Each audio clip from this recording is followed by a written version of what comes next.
beep, beep, beep. Morning. Welcome to the court of the Edijester once again. How are we, good folks? Firstly, thank you to everyone that engaged in the conversation yesterday about the topic of neurodiversity. An interesting topic that opened up a lot of questions and explanations and exploration. Always good, say I. Always good. Before we continue, subscribe, do the usual. But most of all, let me know if you want to join the Warrior Teachers in October, which is our next start date and the last one. So, of the year. There'll be another one halfway through next year, hopefully, providing this one goes all right. Now, so if you want to get in. Neurodiversity. We're going to keep at this, today, because I want to introduce you to something new. It's not new for those of us that have been keeping an eye on it, but it's new and it raises some rather ugly questions, I'm afraid. So I've written it all down in a Twitter article. Go and have a look if you want. It's got a lot of pictures and things. I'll put the link in the doobries as usual. But you're going to have to start getting your head around it, I think. But then I would say that, wouldn't I? I would say that. But I think you should be getting your head around it because I think it's a very dangerous thing. And I'm calling it, just to begin with, Trans 2.0. Ladies and gentlemen, let me present to you the plurals. Now, do you remember the plurals? That's right. Do you remember a TV show years and years ago starring the marvellous Sally Fields, she of Mrs. Doubtfire? You remember? Oh, no.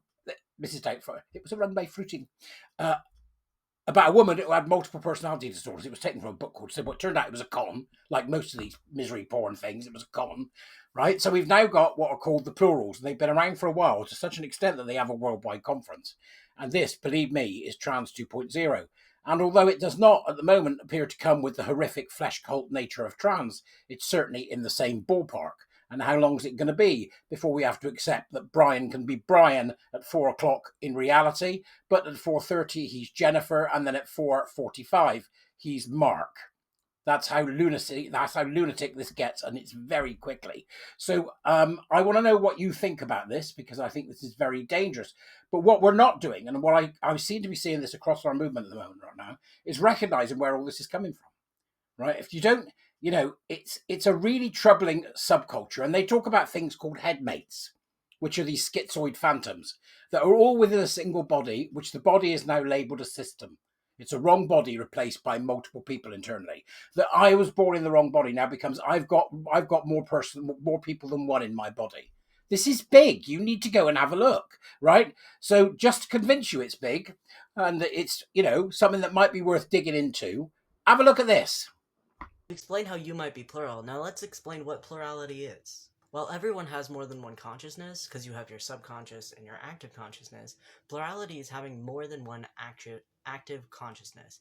Plurality is not a diagnosis or a mental illness, although there is a mental illness with one of the main features being plurality, and that is called dissociative identity disorder or otherwise specified dissociative disorder, which are two separate disorders. The difference between plurality and these disorders is when you have a dissociative disorder, that dissociation, amnesia, and such cause a lot of problems in your life. It's not the plurality in itself that is disordered. So if you ever had someone in your head say, you instead of I, you might be plural. Having any kind of consciousness separated or semi-separated from your own is a sign of plurality. Although that's a label that you choose, not me.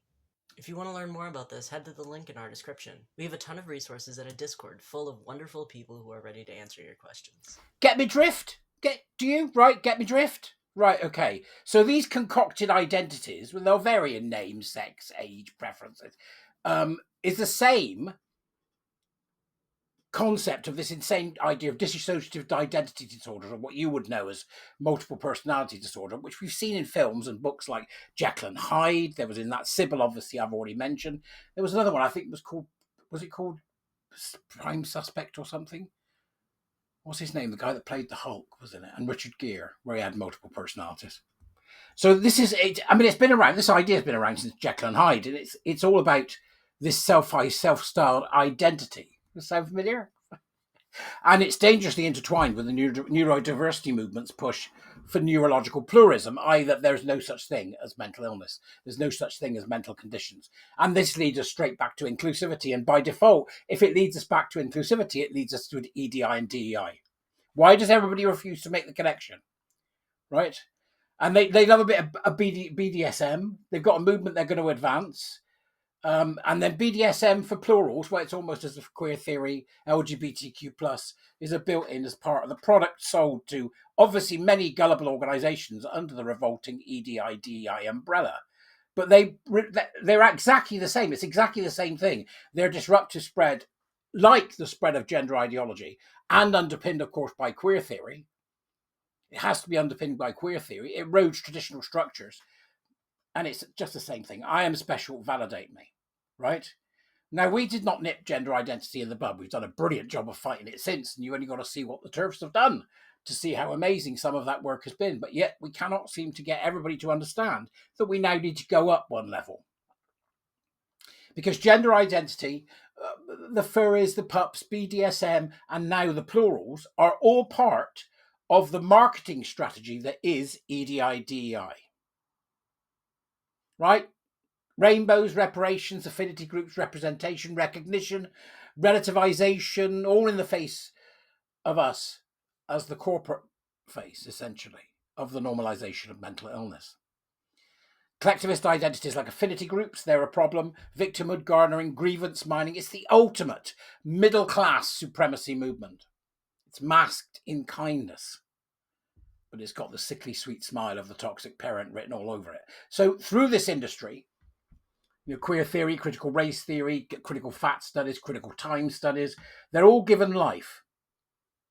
Right? And the darker side of it, BDSM, pups, furries, maps, some of it's so attractive to children, is just simply hiding under the DEI, EDI banner. It just hasn't revealed itself yet, but it's there. So when are we going to do it? When are we going to go up a level and go, actually, we have to get rid of this entire industry, because it's this entire industry that is the fluffy human face of these dark, dystopian groupings that we're seeing underneath it, or dark dystopian ideas. I mean, I think they're all mental illnesses. Delusional disorder, dissociative disorder, grandiose delusion, obsessive compulsive, dependent personality, narcissistic personality. They're all disorders. What we are doing in essence through EDI-DEI is sanitizing mental illness. And neurodiversity is the word they use to do that. That's the container. Right, so we've got neurodiversity, that's the container. What happens next? You can stick any nut job you want in it, and we have to include them. That's what neurodiversity is. It is a container for the inclusion of everyone. Total inclusivity. You want to see how dark that gets? You've only got to give yourself 2 minutes thought. What for who? Rapists? Pedophiles? Sexual offenders? Who else? Who else are we going to include? The violent? The sociopathically destructive nature of, for example, reputation, people who go for reputation destruction. You want to include these people? Inclusivity, EDI, inclusivity, equity, and diversity are indistinguishable from one another, because you've got the container of neurodiversity, which allows us to lump all this in, and then you've got the container of EDI-DEI, which allows them to lump it all in alongside power and oppression, alongside we must include everybody, alongside it's important that everybody has the same outcome. Until we recognize and we rise above trans, before trans 2.0 becomes a real thing, and hold the therapeutic industry responsible for what they've done, alongside the arts, organizations of all kinds, particularly the public sector, but most of all, universities.